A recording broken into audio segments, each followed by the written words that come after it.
old man. He's not old yet. He's older, but he's old enough to have a trilogy for The Equalizer. This is Denzel kicking butt, taking names, and going full Liam Neeson on an unsuspecting Italian village where he's trying to retire.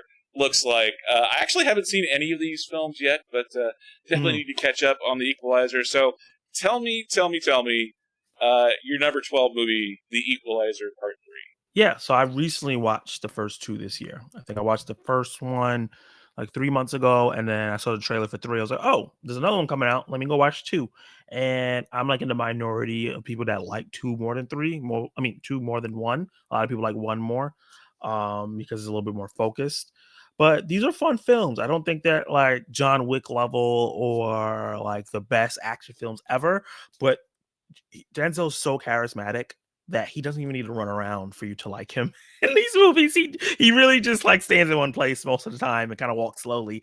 And I think they found a way to get around his physical limitations to make the action interesting. He has this like tick about him where he kind of sees what's coming before it happens and can kind of plan out all the fights before it happens and then do it. So it's kind of cool to see how he breaks it down each time. And he's like the man of the people kind of character where he's always helping. He's one of those characters that like he has a phone line listening in. He hears something like someone needs help. He goes help them. That's the type of character he is. And we don't get a lot of movies like that anymore. I know this is like I believe Equalizer is a remake. There was an Equalizer series before, and then now they made this movie, and then there's another Equalizer series. But I like Denzel. I like the first 2 films, and I like that they're not going to try to overstretch the franchise because he is like getting to 70 years old. So start getting a little unbelievable that he's doing this. And it's cool that he's going to be in a different country this time. Each movie is set somewhere else. So I'm excited. I keep getting the vibe of Liam Neeson in Taken of being, like he's the guy, and we even see it in the trailer of, I'm giving you 9 seconds to leave everyone alone and get the hell out. Which, which in some ways too, it kind of goes back to like old westerns from like the 40s and 50s, where the guy in the bar of the Old West that you don't want to mess with is the one who's absolutely still and motionless. That's Equalizer. That's perfectly described it. And it's like in real life too. Like if you go into a bar and there's a guy sitting at the corner by himself, that's the guy that's the Navy SEAL that you don't want to mess with. Like not the guy who's like kind of puffing up his own chest and like throwing it, it's the guy in the corner that just wants to be left alone. That's the guy that's the Navy SEAL, that's the Special Forces, all those that's the guy no one should mess with. And that's sort of the impression that I get from Denzel in the trailer, at least for the film. Time is a big thing in the movie. It's funny that you brought that up in both films. Kind of like he's on the spectrum somehow, where like if he has a bad thought, he has to tap the counter 3 times, or if something bad's about to happen, he has to set his watch for a certain amount of time.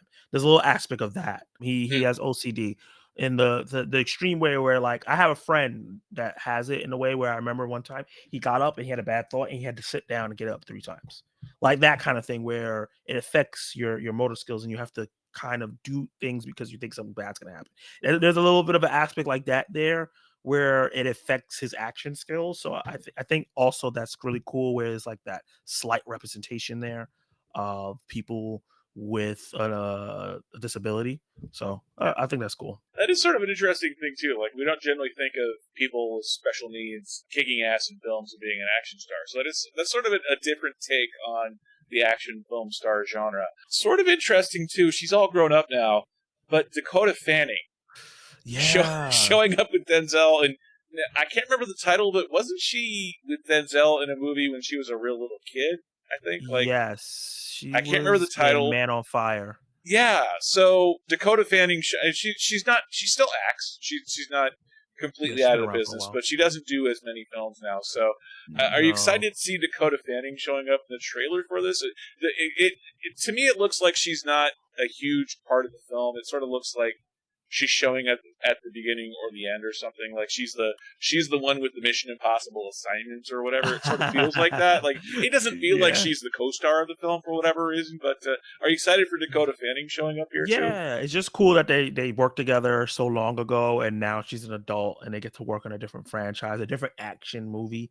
And I think Dakota Fanning is a talented actress. I think her sister is also a talented actress. Yeah. I know that Dakota does music a lot, and that's why she's not in a bunch of different movies and shows all the time. She's the voice of Coraline, which is a great animated film, and I'm excited to see how much of the she's in the movie. If it's just not like, oh look, oh my god, they're pairing up again, and that's what they're doing to get people in, or she's actually in the plot.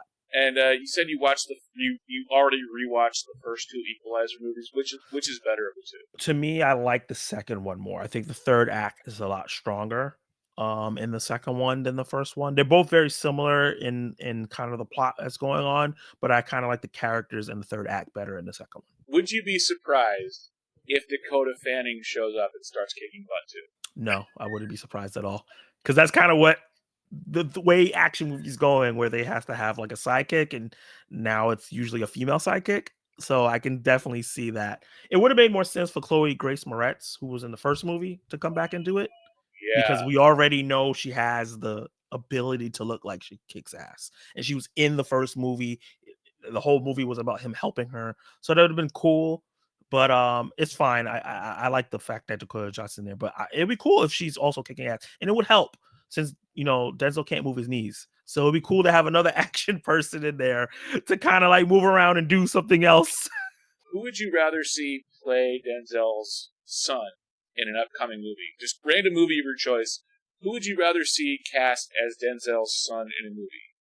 John David Washington or Son. Jay Farrow doing Denzel Washington?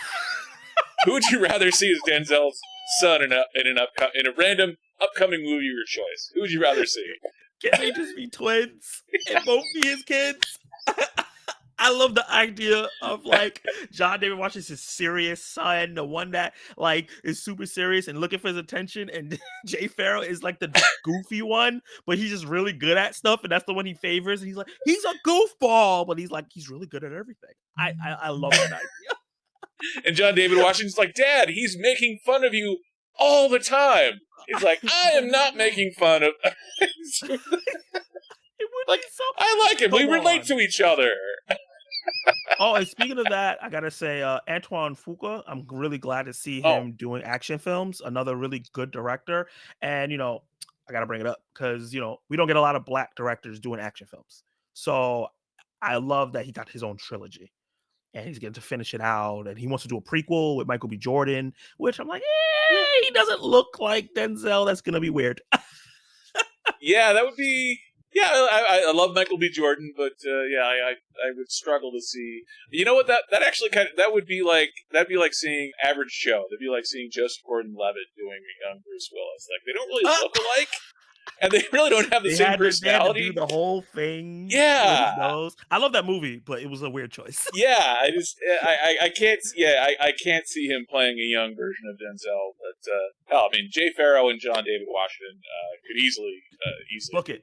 Yeah, and Antoine Fuqua, what's your favorite Antoine Fuqua film? Is it Training Day, or is there another one? I'm a big Jake Gyllenhaal fan, and I think that was one of the better boxing movies that we've gotten in the last couple of years, other than like the Creed movies. That was in the Jake Gyllenhaal really, really, really trying to be the new Robert De Niro phase of his career. Yeah. Doing Southpaw, then the Taxi Driver ripoff, Nightcrawler. I like Nightcrawler though. Back to back in there. But it's but when I was watching Nightcrawler though, it was exactly like when I was watching Gran Turismo. Like, yeah, but Days of Thunder did it better. Like this is a bad Taxi Driver ripoff. Gotcha. I don't know. Maybe it's just me, and I just I love Taxi Driver. So anything that compares by comparison pales by comparison.